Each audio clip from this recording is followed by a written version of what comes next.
我们来到了越南最大的城市胡志明市，它也被很多人称为西贡。有的人可能不知道，胡志明市无论经济规模还是人口规模都要超过越南的首都河内。胡志明市有1500万左右的人口，很多人都说越南的胡志明就好像中国的上海市，两个城市都是重要的港口，也同样是经济中心。上海的黄浦江畔屹立着东方明珠，它是上海的标志，而胡志明市西贡河边同样有越南的地标建筑金融塔。就像上海一样，胡志明市也有着漂亮的步行街，这里云集着全世界的游客。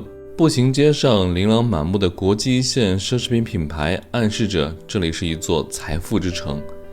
漂亮的跑车和时尚年轻的女生们则展示着这座城市朝气的一面。坐在西贡河边喝一杯咖啡是一种当地年轻人喜欢的生活方式。在胡志明市过马路同样需要万分小心，游客和行人都需要穿过汹涌的摩托车大军，才能安全地到达马路对岸。胡志明市最为全市游客所熟知的就是这里的夜生活，其中最著名的就是范屋老街，无数的帅哥靓女们在这里劲舞，吸引着全世界不同肤色的游客。感受一下这里的纸醉金迷，绝对是一种特别的体验。胡志明市不光有现代的一面，同样也有历史的一面。统一宫就是历史的遗存，在这里可以找到越南统一战争时期的印记。去往统一宫的地下暗堡，似乎还能感受到战争时的紧张氛围。下面就跟着狒狒和文涛，还有我们在越南认识的朋友小陈，一起来看看这个越南最发达的城市胡志明市。大家好，我是狒狒，我们正在背包环游东南亚。那这一站呢，我们来到了越南的第一大城市胡志明市。我们在身后的公寓里面已经休息了2天了。那接下来呢，我们就带大家好好的游览一下这个越南第一大城市东方小巴黎。这次在胡志明市游览，我们不是像无头苍蝇那样子自己随便走走City Walk 的形式了。这次呢，我们认识了一位网友，他是一位越南本地的小哥哥，这回会由他带着我们一起去游览，并且呢，在中间可以对我们进行很多的这个讲解和介绍。那这位就是我们刚刚认识的网友，其实我们在网上聊了很长时间了，只是第一次见面。之前可能在很多的那个平台上，我们都留联系方式，我们聊了有1个多月了吧？就我们还没过来的时候就已经联系上了。两三周吧，应该2-3周，将近1个月。我们还没有到这儿之前，我们就联系上了。然后这次在胡志明市终于见到面了。那小陈，你跟大家打个招呼吧。大家好，我是小陈，全名是陈廷士。陈廷士是，然后如果是广东人都叫我是阿士。阿士。对。广东人叫你阿士。对。那你觉得我们叫你什么你会习惯一点？小陈也行。小陈也行，因为我在网上都用这小陈这个名字。对，可以。那我们就今天跟小陈一起去玩胡志明市。今天呢，小陈骑了自己的摩托车过来。那我们今天在胡志明市主要的交通方式就是随大流跟胡志明市的市民一样的，我们主要靠摩托车交通。一会儿呢，我们2个人坐一个，然后文涛坐另一个，就 OK 了。我今天要感谢狒狒狒狒帮我叫了一个车，帮我叫的是个 Grab 这是文涛在越南第一次体验 Grab 摩托车。对，这个车呢，叫车就跟我们滴滴一样的，叫完之后呢，这个摩托车离我们的距离可以看到它马上就来了。这是车牌号，这司机的名字，还有司机的评分、司机照片，什么都有。对，就跟滴滴一样，很规范的。一会儿就让车跟着小陈的车走，是吧？对。所以今天我们主要是摩旅胡志明。第一次坐 Grab， 老刺激了。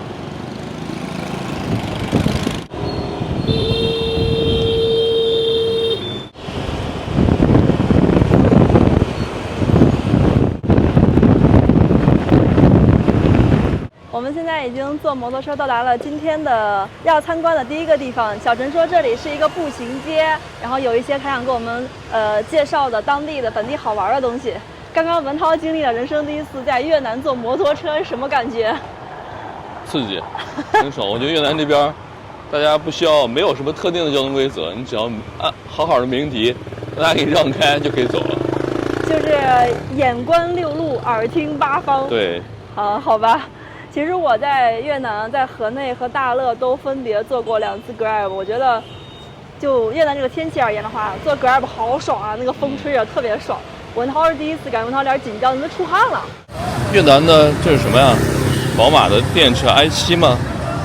我们现在已经来到了今天游览胡志明市的第一站，是一个步行街哈。但大家看，其实这两边现在是有车的，因为小陈告诉我说呢，这个步行街呢，在周末的时候会不让车通行，就纯粹是给行人、游人在这边玩的。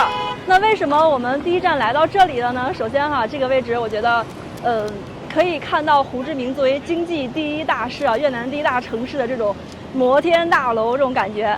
第二个呢，这里有2个非常重要的建筑，一个就是这个方向的，这个是胡志明市的歌剧院，还有这里我们马上就要参观的这里是胡志明市的市政府，很漂亮的这个建筑啊，还有前面的胡志明的雕塑。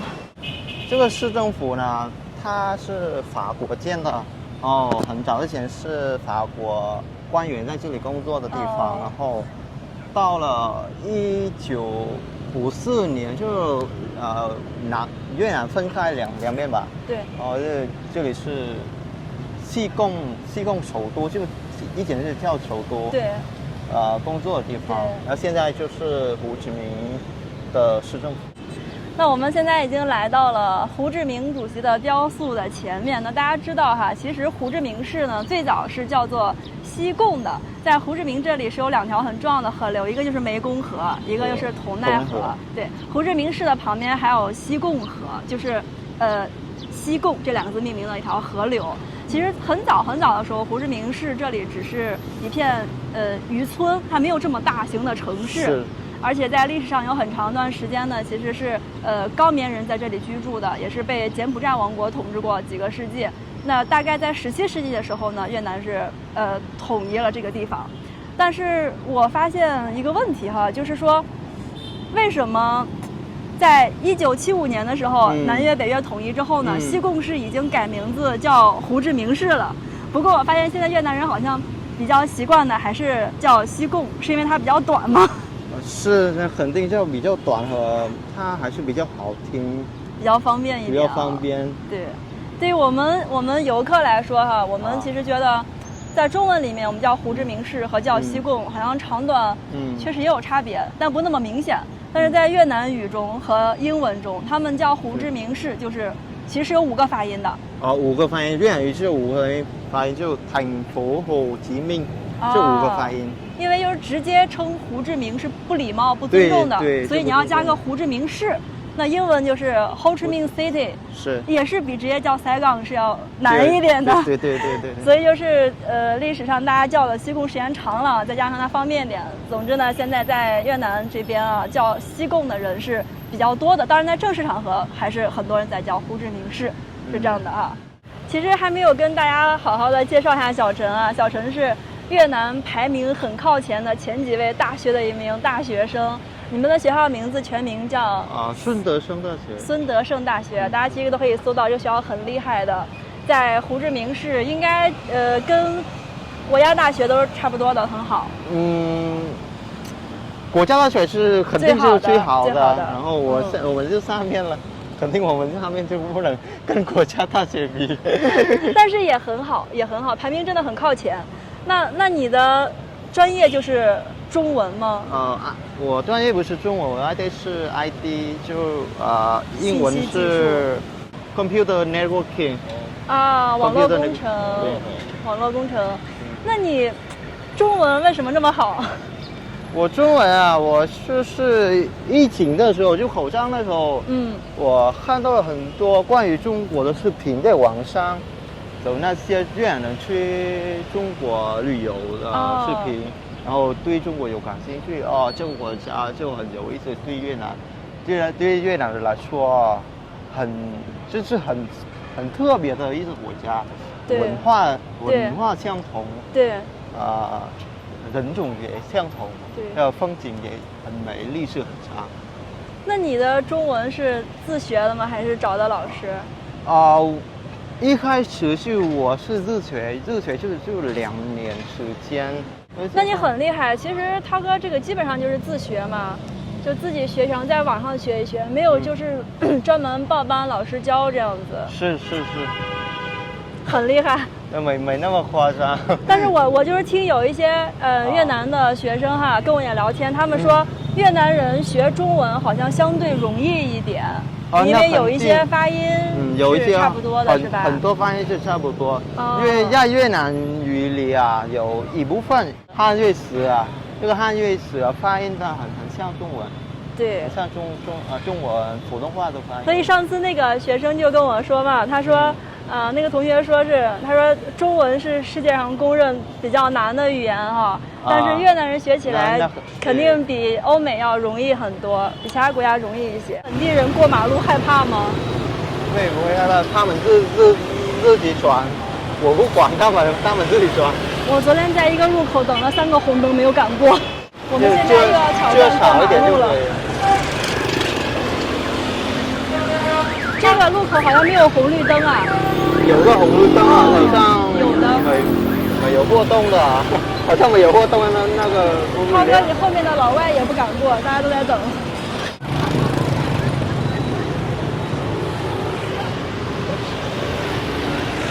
天哪，总算过了一半了。走了，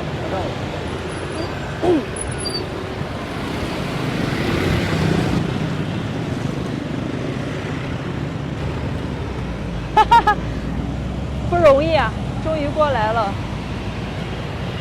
哇塞，这里看着好繁华呀。这是胡志明最繁华的一个地方。那个楼是不是胡志明第一高？哦，对，越南第一高。越南第一高。我们现在已经来到了西贡河旁边啊，西贡河应该说是胡志明市的母亲河了。是胡志明的母亲河。城中心这样子蜿蜒穿过去。是。就像上海那个黄浦江，对，很有那个感觉。而且我们现在来到这个位置，我觉得这里又非常的很像上海的感觉了。后面全是这种摩天大楼。小陈刚刚给我们介绍哈，那个楼就长得像阿里法那个楼，是越南第一高啊。那个楼有多少米？60几啊，我忘记了。这以后就是跟上海的外滩哦。不是外滩在这边，对，然后陆家嘴一样，就这个现在开发的。你真的好懂啊！还有外滩在这边，那边是陆家嘴，所以大家都说胡志明市是越南的上海，而且呢，本来胡志明市和我们中国上海就是友好城市嘛，对，也是相当于2个国家比较对等的，都是大城市。胡志明市有多少人口啊？胡志明如果是有户口的那个人口就不到1000万，但是外地人比较多啊。在这里我感觉外地人还是比本地人还要多，就我感觉这里可能是1500万到1700万。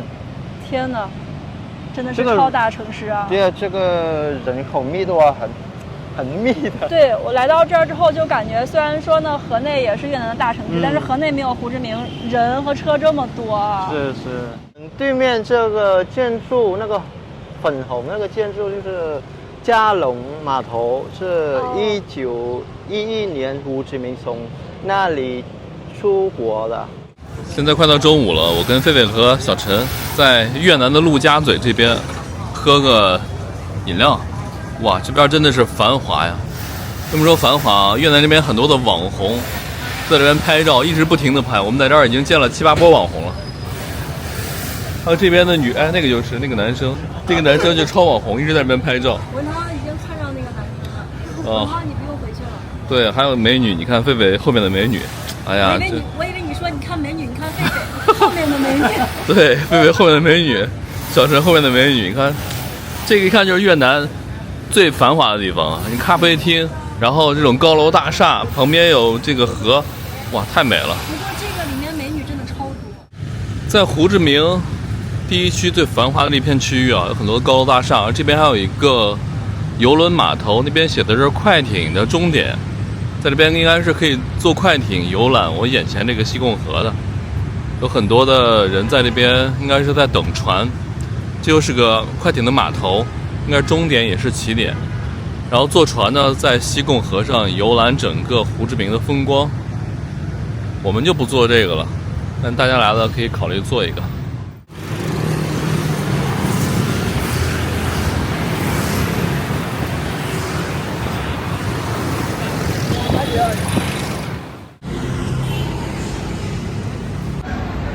这一块越南的富人区啊，百达翡丽、爱马仕，太有钱了啊！这边。我们现在已经从西贡河边走到了胡志明市的一座地标性建筑啊，叫做西贡圣母大教堂。很多人把这里也叫胡志明市的红教堂。不过呢，跟上次来一样，这里依然在维修，而且修的面积更大了。刚刚听小陈说哈，里面有很多的零部件都是需要运到法国去维修的，然后再运回来。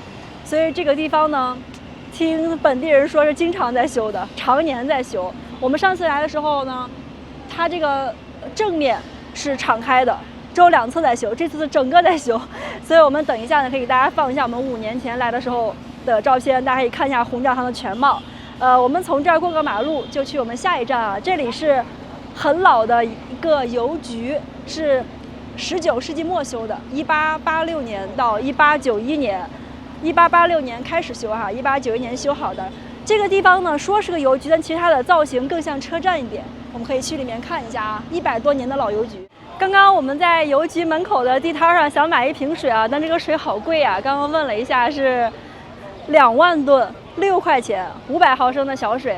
看来这个旅游景区的水都是高于市场正常价，太贵了，我们不喝了。一会儿我们去找个便利店。这里就已经到了这个西贡的老邮局了，上面写了建筑年代1886到1891。涛哥，你觉得这个是不是很像车站？完全不像邮局。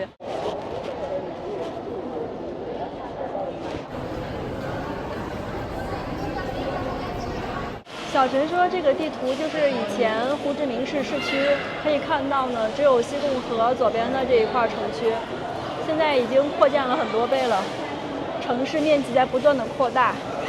看一下，这里就是整个老邮局的全貌了，很漂亮啊！中间这个顶，再往前面呢有胡志明的画像。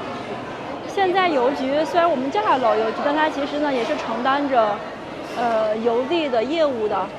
这边有一些国际的快递，还可以去寄明信片。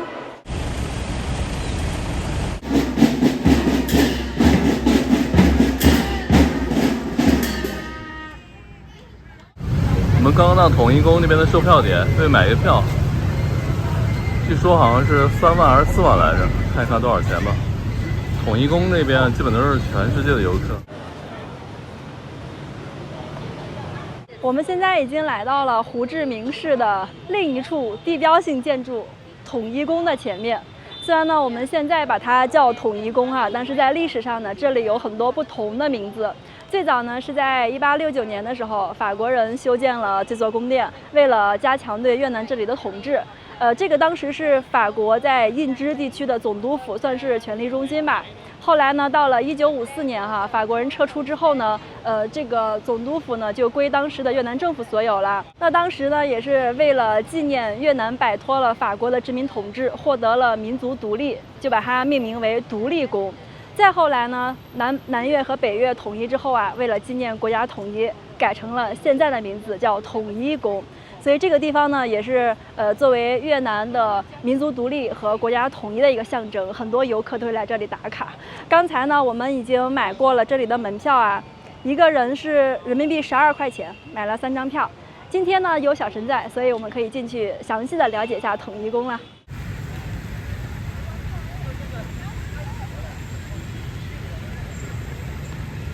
我们刚进这个统一宫啊，小陈先带我们去前面看一看这2辆坦克。刚刚小陈告诉我说，这2辆坦克呢，一辆是中国给的哈，另一辆是苏联给的。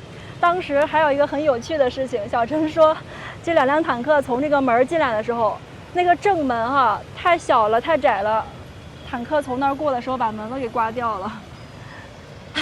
是，就现在这个图片就很有名，这个图片。我们这会儿已经走到了坦克的前面，这边有英文的介绍啊，说是这个390就是这辆坦克是59式的坦克，中国生产的，这个5.9坦克，如果没有记错的话，它是我们国家国产的，是在上世纪60年代援助越南送过来的。另外的这一辆是在1972年的时候由苏联送过来的。是。其实啊，以前中国还是支持越南很多的，对，援助了很多，包括住宿、员工。大家有没有发现哈，这个统一宫的造型呢？虽然说是法国人修的，但是不同于刚刚我们看到的胡志明市市政府，是那种纯的法式建筑。这个建筑呢，就它加了很多不同的风格，它有这个苏联那种苏式的风格，然后也有一些像我们中式的风格啊。因为呢，刚刚小陈说这个地方呢，以前因为战争的原因嘛，被破坏过好几次，有飞机轰炸过，所以有一部分是后来重新。我们现在进去参观一下，这个其实之前就是南北越统一前呢，这里是作为南越当地政府的算是总统府吧。对。现在呢，当然统一了之后呢，这里就成为一个给游客参观的，就有像博物馆就是博物馆。刚刚小陈跟我们介绍了这边的这些汉字呢，都是有很吉祥的意思啊。吉就不用说了，这个兴呢就是繁荣昌盛的意思。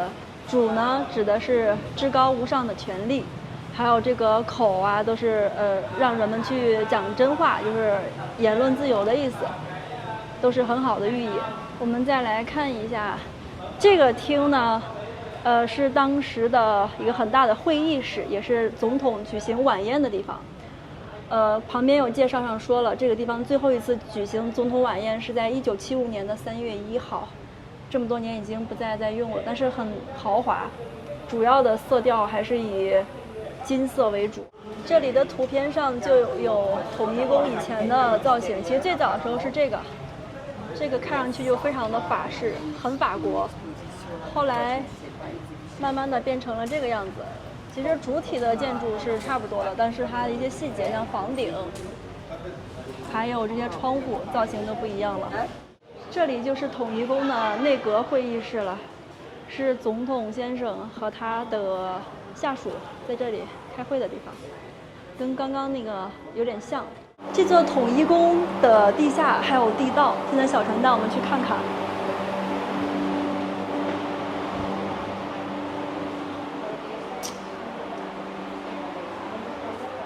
是啊，这些就是以前地图。就从这里是这是以前的南北越分界线。分界线就在这里。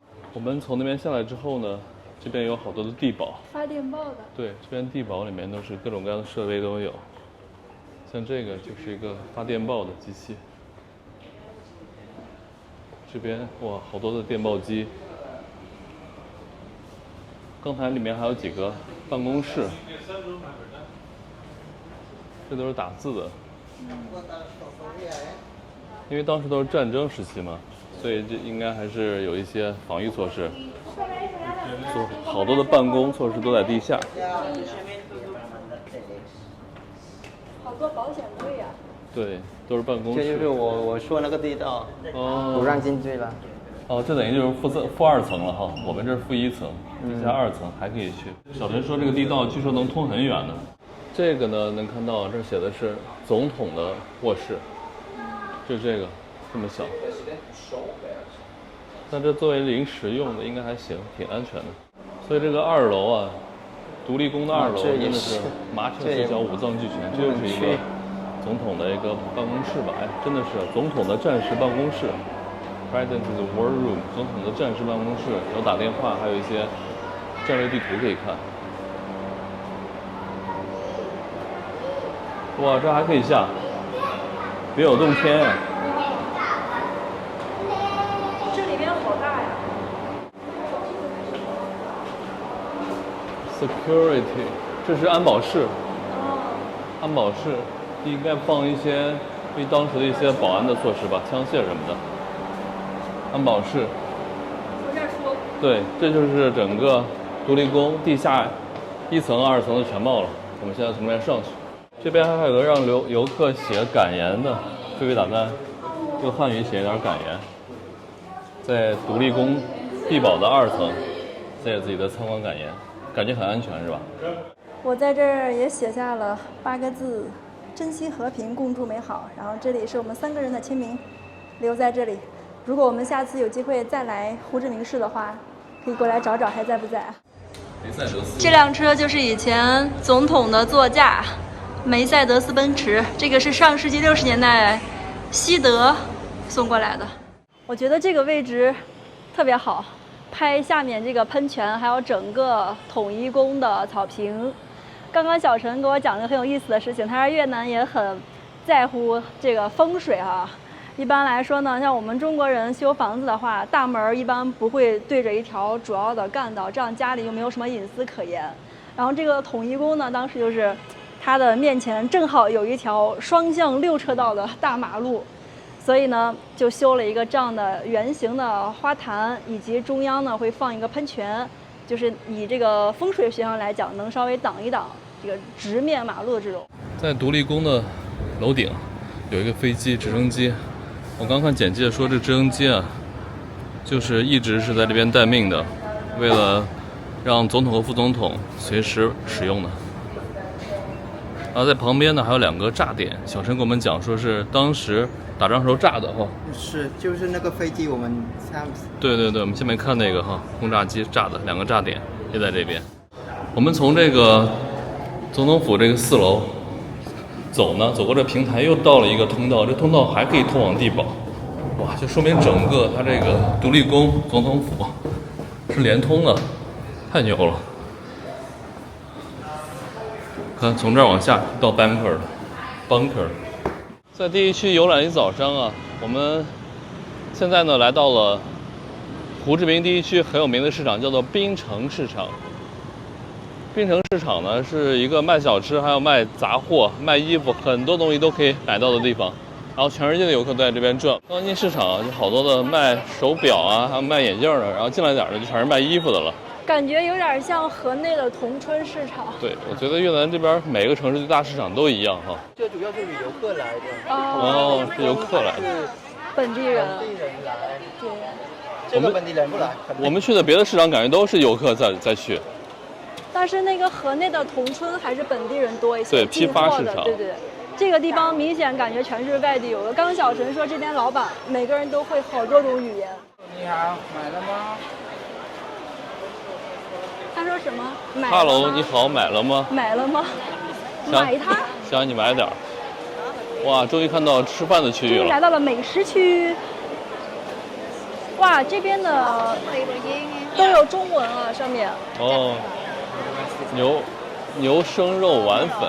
牛生肉丸粉，然后里面还有烤肉米面粉。对，转转吧。哦。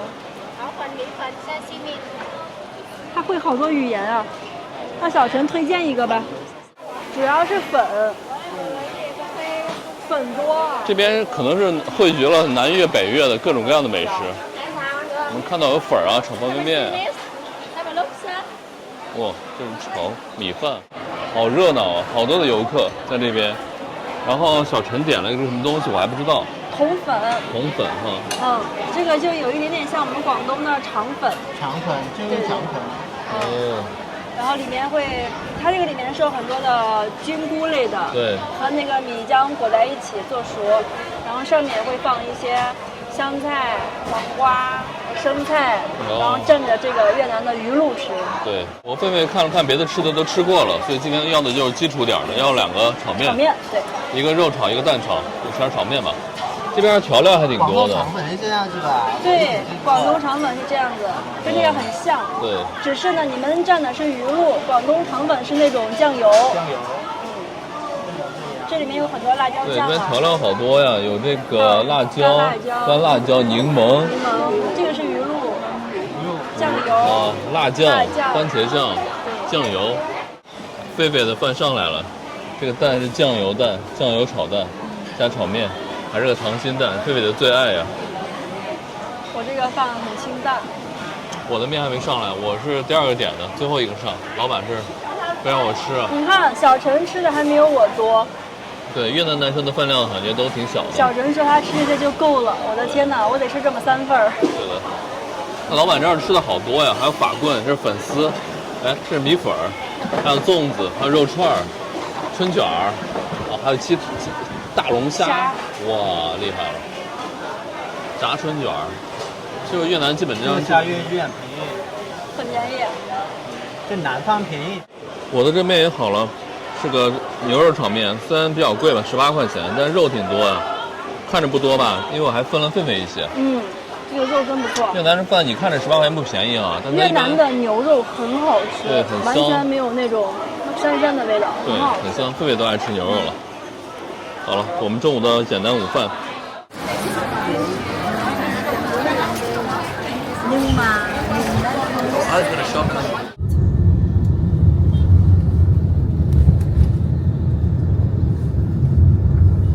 很多朋友都很关心越南的物价水平。那我们现在呢是来到了胡志明市的一家商场，这个商场在当地呢应该说是中等偏上的档次啊，里面有很多我们女孩子很熟悉的品牌，比如说像雅诗兰黛啊、兰蔻啊，还有像迪奥的一些香水和彩妆都是在这里有卖的。不过呢，我刚刚打听了一下，它这里卖的同一种产品、同一种规格，价格是比我们中国要贵20%左右，可能是税率不同吧，所以这边卖的稍微贵一点。那我们现在呢，再下到这家商场的负1层，去一个越南国内非常大的连锁超市啊，就相当于沃尔玛这种非常大众消费水平的超市，去看一下越南这个超市的物价水平。我们在去超市的路上路过了服装层，刚刚我去一家店铺看了一下，男生穿的那个卫衣单价算下来要700多，将近800块。牛仔裤呢，大部分在400到500块区间啊，人民币。我们现在已经来到了超市，给大家看一下胡志明市一家普通的超市物价。这个毛巾我刚看了一下啊，是30块钱一条。洗发水和沐浴露这些价格跟中国也差不多。这个清扬洗发水630克，价格是42块钱。